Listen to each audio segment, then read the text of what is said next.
All right, Shalom. I want to give all praises to Yahweh, Ba'ashem, Yahushua, Ba'ashem, Rakakadash. Double honor to the apostles and elders of Great Millstone. Salutations to all the brothers and a few sisters out there. Unto the Zyphornis from the seed of Abraham, Isaac, and Jacob, Shalom in Hebrew, which means peace. It's going to be a quick show through the spirit of Yahweh Hashem, Yahushua.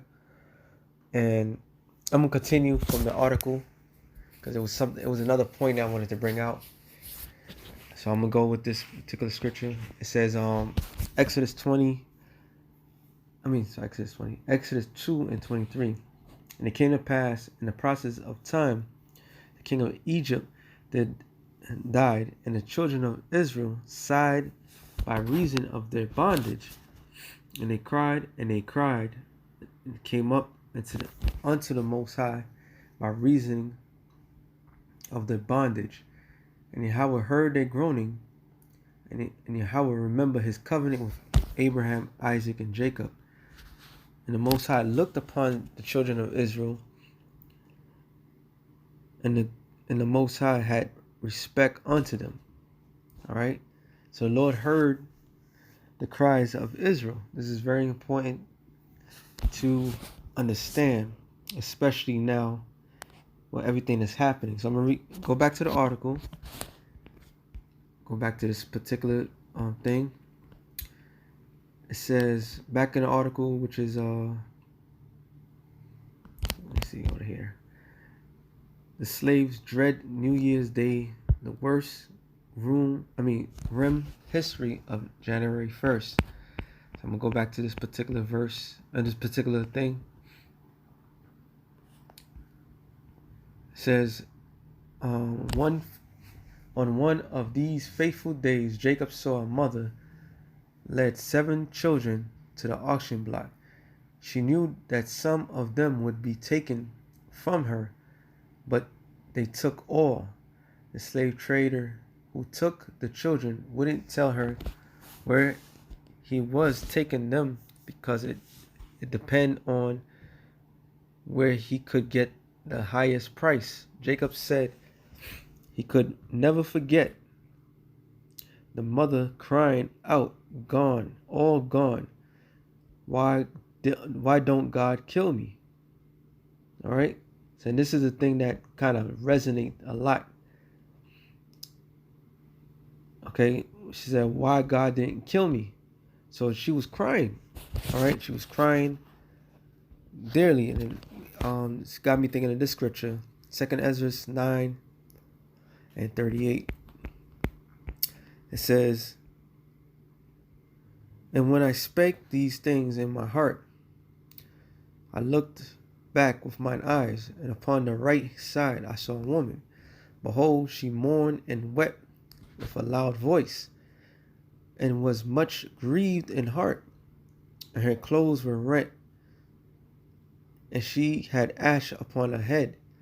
Then let I my thoughts to go that I was in, and turn me unto her, and she said unto her, Wherefore weepest thou?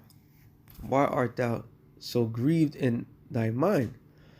And she said unto me, Sir, let me alone, that I may be warm myself, and add unto my sorrow, for I am so vexed in my mind, and brought me very low.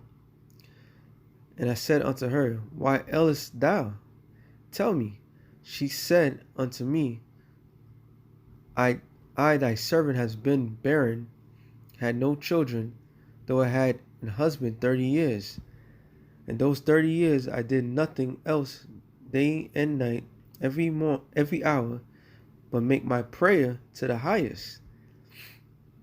After 30 years, Most High heard me. Then my handmaid looked upon my misery, and considered my trouble, and gave me a son.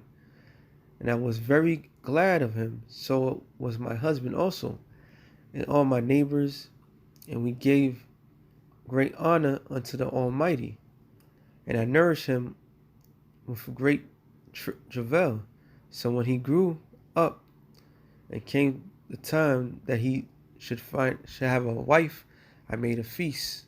Wait a minute, more. and go on to the next chapter. And it came to pass, when my son entered into his wedding chamber, he fell down and died. Then we all overthrown the lights, and all my neighbors rose up to comfort me. So I took my rest until the second day at night. And it came to pass, when they had all left off to comfort me, to the end I might be quiet, then rose I up by night and fled, and came hither into the field as I saw it. And I did now purpose not to return into the city, but here to stay, neither to eat nor to drink, but to continue to mourn and to fast until I die. Then I lift up, then I left, and the meditation wherein I was spake to her in anger, saying, Thou foolish woman, above all other seest thou not our mourning, and what happened unto us? How that Zion our mother is full of all heaviness, and much humbled, mourning very sore. And now seeing we all mourn and are sad, for we are all in heaviness, art thou grievous for one son? For ask the earth, and she shall tell thee that it is she that have ought to mourn for the fall of so many that grew upon her. For out of her came out all the first, and out of her shall others come. And behold, they walk almost all into destruction, and the multitude of them is utterly rooted out. Who then should make more mourning than she, that have lost so great a multitude, and not thou, which are sorry but for one?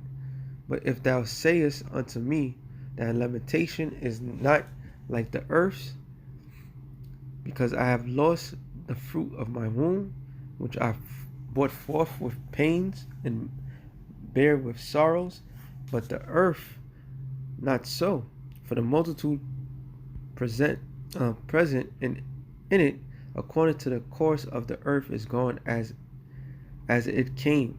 Then say I unto thee, like as thou hast brought forth with labor, even so the earth also have given her fruit, namely men, even since the beginning unto her that made her. Now therefore keep thy sorrow to thyself, and bear with a good courage that which have befallen thee. For if thou shalt acknowledge the determination of the Most High to be, thou shalt both receive thy son in time, and shall be commended among women. Go thy way then into the city to thy husband. And she said unto me, that I would not do. I will go into the city, but here will I die. So I proceeded to speak further unto her, and said, Do not so, be counseled by me, for how many are the adversaries of Zion? Be comforted in regard of the sorrow of Jerusalem. For thou seest that our sanctuary is laid waste, and our altar broken down, and our temple destroyed, and our psalms is laid on the ground. Our song is put to silence. Our rejoice is at an end. The light of our candlestick is put out. The ark of our covenant is spoiled. Our holy things are defiled, and the name that is called upon us is almost profane. Our children are but put to shame. Our priests are burnt.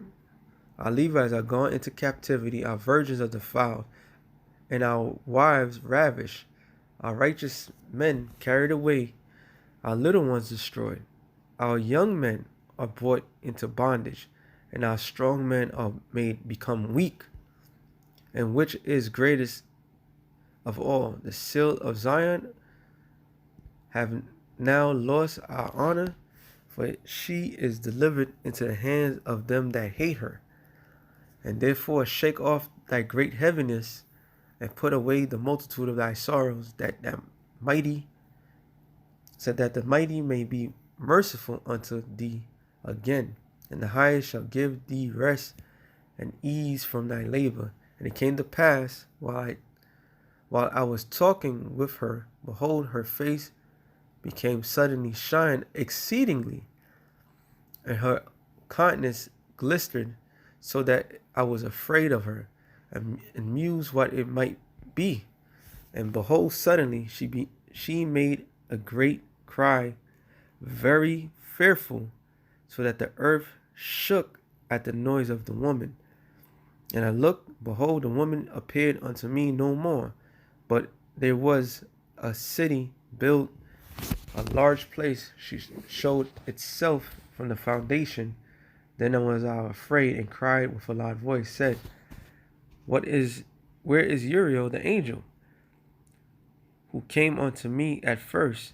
For he hath caused me to fall into my face in many trance, and my end is turned into corruption, and my prayer to rebuke. And as I was speaking these words, behold, he came unto me, looked upon me, and lo, I lay as one that had been dead, and my understanding was taken from me. And he took me by the right hand, and comforted me, and set me upon my feet, and said unto me, why ailest thou thee? And why art thou so disquiet? And why is thine understanding troubled, and thy thoughts of thine heart? And I said, because thou hast forsaken me. And yet did according to thy words, and I went into the field, and lo, I have yet see that I have not able to express. And he said unto me, stand up manfully, and I will advise thee. So he said, stand up manfully. It says, then said I, speak, O my Lord, and me, only forsake me not, lest I die frustrating of my hope. For I have seen that I knew not, hear that I know not. Or is my sense deceived, or my soul in dream? Now therefore I beseech thee, that thou wilt show thy servant of this vision. He answered me then and said, hear me, I shall inform thee, and tell thee wherefore thou art afraid. For the highest will reveal many secret things unto thee. Thou hast seen that the way is right, for thy sorrows continue for the people, and makest great lamentation for Zion. This therefore is the meaning of the vision which thou hast lately sawest. Thou sawest a woman mourning, and thou beginnest to comfort her. But now seest thou likeness of a woman no more, but thou appearing unto a city built. And whereas she had told thee of death of her son, this is the solution. This woman whom thou sawest is Zion, whereas she has said unto thee, even she whom thou seest as a city built, whereas I say she said unto thee that thou hast been 30 years barren. Those are the 30 years wherein there was no offering made in her. But after the 30 years, Solomon built the city and offered offerings, and then bearing a son. And whereas that she told thee that she had nourished him with labor, that was the dwelling in Jerusalem. But whereas she said unto thee that my son come unto his marriage chamber, happened to have fall and died, this was the destruction that came to Jerusalem. And behold, thou sawest her likeness, and because she mourned for her son, that begins to comfort her. And of these things which have chanced, these are to be opened unto thee. For now the Most High seest that art grieved unfairly, and suffered for the whole heart for her. She have showed thee the brightness of her glory, and the comeliness of her beauty. And therefore I bid thee remain in the field where no house was built. For I knew that the highest would show this unto thee. Therefore I commanded thee to go into the field where no foundation of building was. For the place wherein the highest began to show his city, there can't no man's building be able to stand. And therefore fear not, let not thine heart be affrighted, but go thy way and see the beauty and greatness of the building as much as thine eyes shall be able to see. And then shall thou hear as much as thine ears may comprehend. For thou art blessed above many, and are called with the highest, so are but few, which is who? The elect. So the reason when I brought this up, because the 7 sons that woman lost, and she said, why won't she die? Those are the cries of Israel as a whole. All right? As a whole. And one more precept, I have to bring this out. The 2nd Maccabees, but I'm not going to read the whole thing. I'm going to read down to, let me see.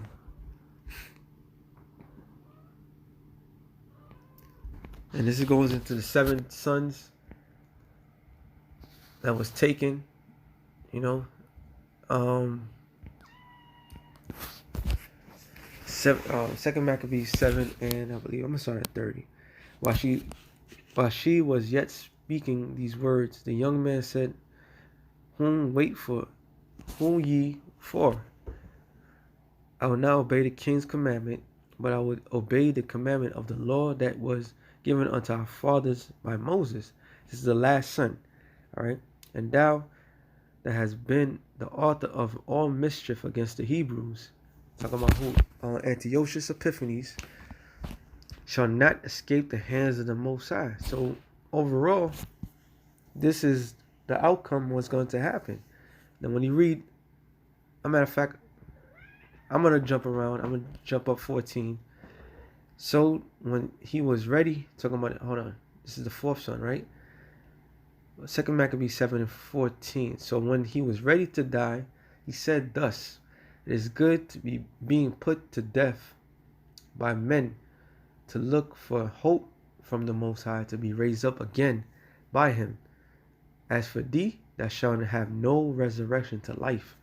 And this is what the 4th son told Antiochus Epiphanes, which was an Edomite. All right. It says, afterwards they brought the 5th also, and they mangled him. And he looked unto the king and said, Thou hast power over men, thou art corruptible, thou didst what thou wilt, yet think not that our nation is forsaken of the Most High. So all the trials and tribulation that all Israel has obtained from her enemies, the Lord has not forsaken us. All right? The Lord has not forsaken us. So I'm going to jump down. What was that again? It says 2nd Maccabees 7 and 33. Actually, matter of fact, 31 again. And thou hast been an author of mischief against the Hebrews, shall not escape the hands of the Most High. For we suffer because of our sins. And all the stuff that happened, slavery, the destruction of our families, all right, the genocide of our brothers, of our people, which was Gad and Reuben, to this very day, for this very moment, the mischief that our people had received out of Esau's hand, because we have sinned against the Lord. This is the only reason why this man has the opportunity to do things unto us. All right. Verse 33, and though the living God, the living Lord, be angry with us a little while for our chastising and correction, yet shall he be at one again with his servants. Which is what? When Yahushua comes, the elect of the nation of Israel is going to be saved.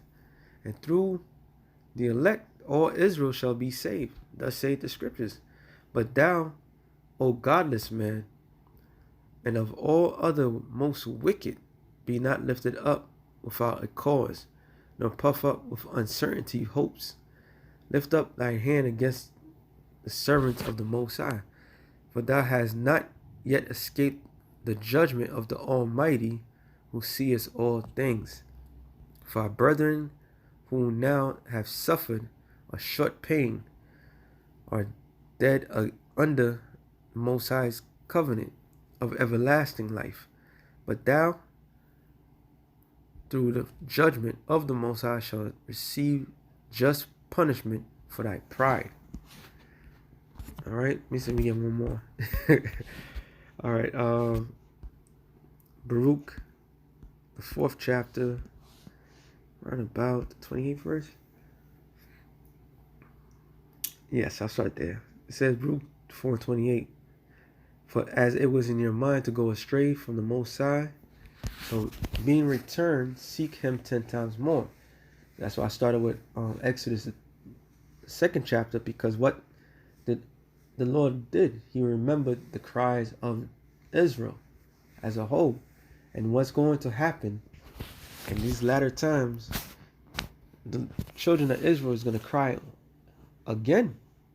All right, but this time the Lord is going to hear only the prayers and the cries of the elect. This is why all these things are happening. All right, it says, for he that brought these plagues upon you shall bring you everlasting joy with your salvation. Take a good heart, O Jerusalem, for he that gave thee that name will comfort thee. Because what Jerusalem means, Ayar Shalom, which means city of peace. All right. Miserable are they which that afflict thee, and rejoice at thy fall. Miserable are the cities which thy children served. Miserable is she that received thy sons. For as she rejoiced at thy ruin, and was glad of thy fall, so shall she be grieved for her own desolation.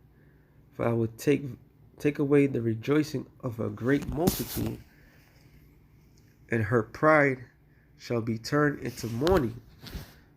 For fire shall come upon her from the everlasting, long to endure, and she shall be inhabited of devils for a great time. Which is talking about what? Babylon the Great, America.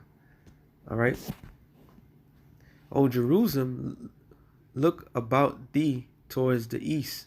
Behold behold the joy that cometh unto thee from the Most High. For lo, thy sons come, whom thou sendest away. They come gathering together from the east to the west by the word of the Holy One, rejoicing in the glory of the Most High, which we just read. All right. Who was here to comfort that woman? Who was there to comfort her? A prophet. All right. That prophet was Ezra. So Ezra comfort Zion, just like the prophets comfort Israel today. Okay, by giving good tidings. What is the good tidings? Good tidings is the good news, the gospel. What is the good gospel? What is the gospel? That Yahushua, with the world in called Jesus Christ, died for Israel, and through him we become one with the Father once again. All right, that's the good news. And it says, oh, that's it, right? Let me read that again. So lo, thy sons come, whom thou sendest away, they come gathering together from the east to the west by the word of the Holy One, rejoicing in the glory of the Most High. Which is what? Being beamed up in the ships, all right, with the Lord himself, all right, singing the songs of Moses, praising the Lord, and seeing the destruction of the fall of our enemy. So the cry of Jerusalem has gone up, and the Lord is about to destroy. So things like this is going to be in the past. Matter of fact, I'm going to end it off on that. It says, Revelations 21:1. And I saw a new heaven and a new earth, which is not talking about actual new, is renewed. All right? The rulership, the earth itself is going to flourish. For the first heaven and the first earth were passed away. And there's no more sea. There's no more mixing of people. There's no more Israelites, which are you Negroes, Latinos, and Native Americans, being used by these other nations, all right, being mixed. And I, John, saw the holy city, New Jerusalem, coming down from the Most High out of heaven, prepared as a bride adorned for her husband, right? And I heard a great voice out of heaven saying, Behold, the tabernacle of the Most High is with men, and he will dwell with them, and they shall be his people. The Most High himself shall be with him, and be their power.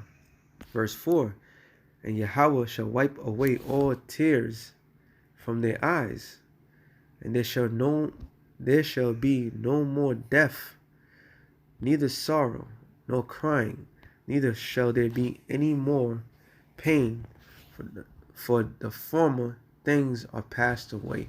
And this is what we're waiting for. This is what we've all been waiting for. You know? Reading that particular thing, this is what that woman said. The reason why the Lord didn't kill her, because why? She's going to feel that pain one more time, and then the kingdom. So all this pain and suffering for the moment is all going to be wiped away when the Lord delivers his people. All right, so with that being said, I hope you edify. Shalom to the elect and the nation of Israel. Shalom.